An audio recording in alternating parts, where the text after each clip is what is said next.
every morning, before a single alarm sounds, before a single engine turns over, before the world remembers it is awake. 21 million barrels of oil begin moving. Not through a pipeline, not through a network of roads stretching continent to continent, through water, through 33 kilometers of water to be precise, a corridor so narrow that on a clear day you can stand on one shore and see the other. This is not a metaphor for fragility. This is the actual architecture of the modern world. 1/5 of every drop of petroleum consumed on this planet passes through this gap every single day. The fuel in the plane above you, the heating in the hospital beside you, the plastics in almost everything you touched this morning. All of it moves through here.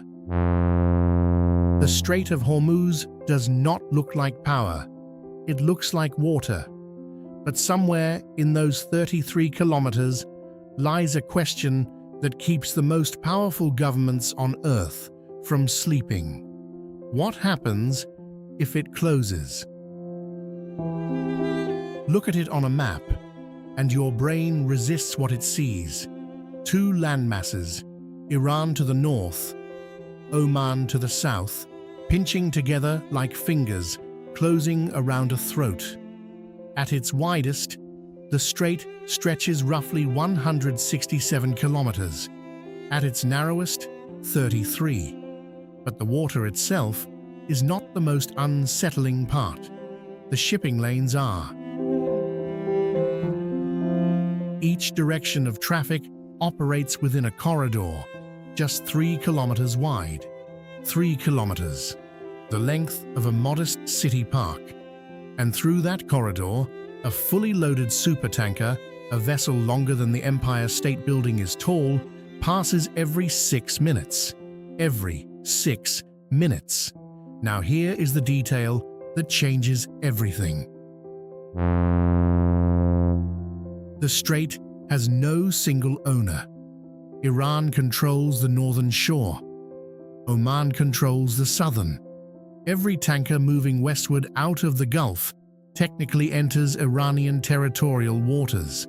There is no legal passage through the strait that avoids Iranian jurisdiction entirely. None. The international community calls this a gray zone. The Iranian Navy calls it something else. And the strangest part of all of this, the part that feels most impossible, is that the world built its entire energy architecture around a choke point it does not control, has never controlled, and cannot duplicate. There is no backup Strait of Hormuz. When engineers and governments war-gamed alternatives, they found the same answer every time. There is no route, no pipeline, no combination of both that comes close to replacing what passes through here. The world did not stumble into this dependence. It chose it, slowly, over 70 years. And now, it lives with that choice every single day. There is a place at the southern entrance of the strait that the maps have never done justice to, the Musandam Peninsula. It belongs to Oman, but not in the way most territories belong to their countries.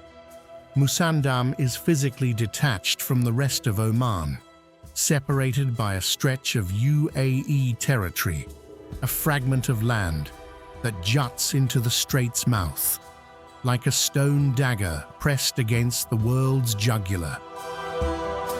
Its cliffs drop nearly 200 meters straight into water so clear you can see the seafloor from the surface.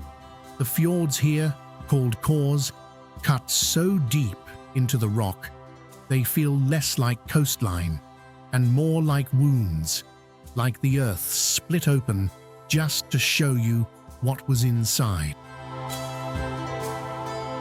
From these cliffs, You can watch the supertankers pass.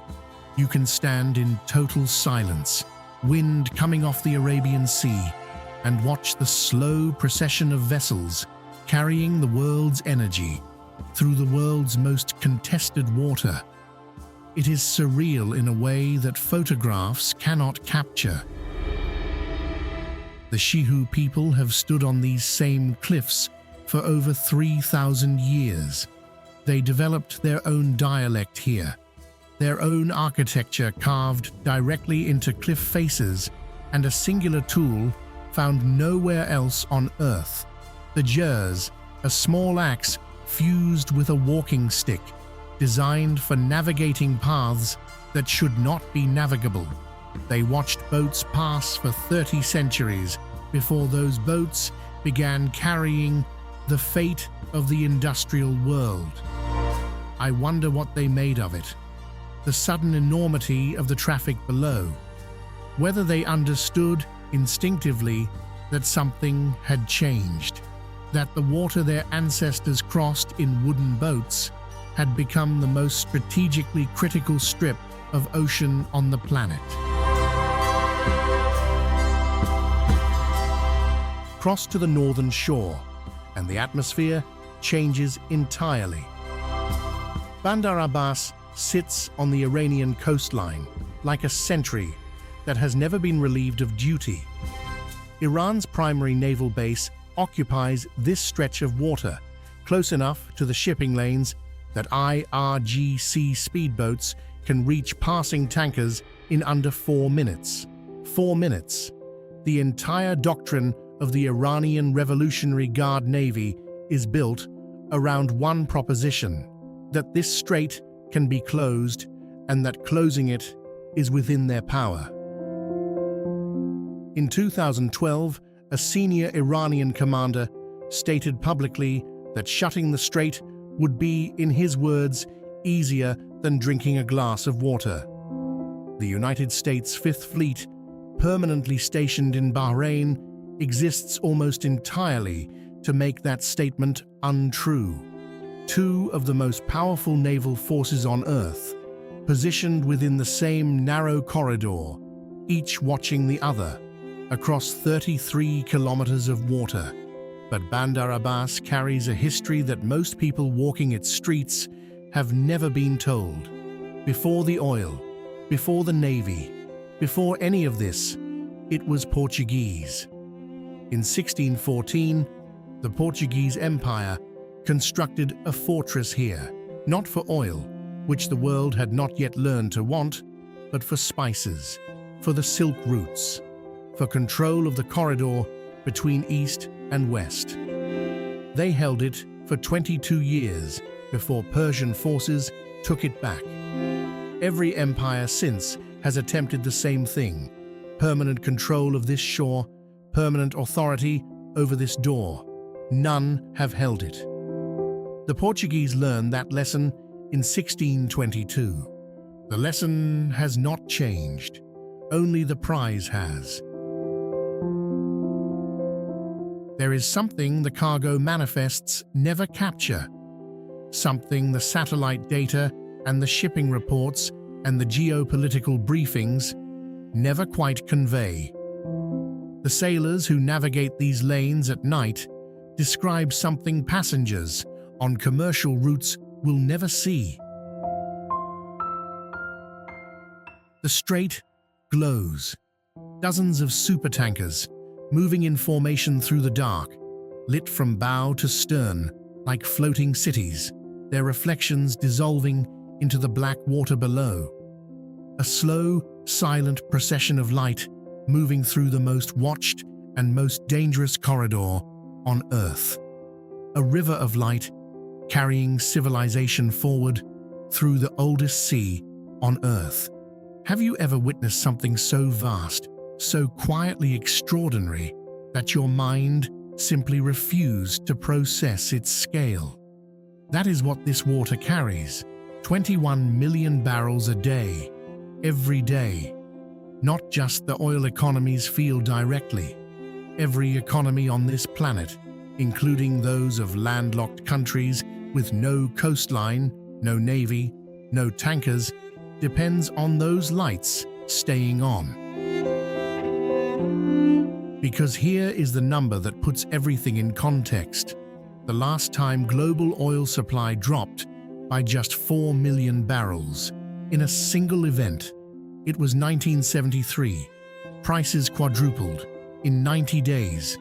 The Strait of Hormuz carries 17 million barrels beyond what any alternative pipeline can replace. The existing bypasses, including the UAE's Habshan to Fujairah pipeline, handle at most 3.5 million barrels per day. If the strait closed tomorrow, the world would face a deficit 4 times larger than the crisis that paralyzed the entire Western economy half a century ago. The strangest part of this place is not what you can see moving through it. It is what would stop moving, if it ever did.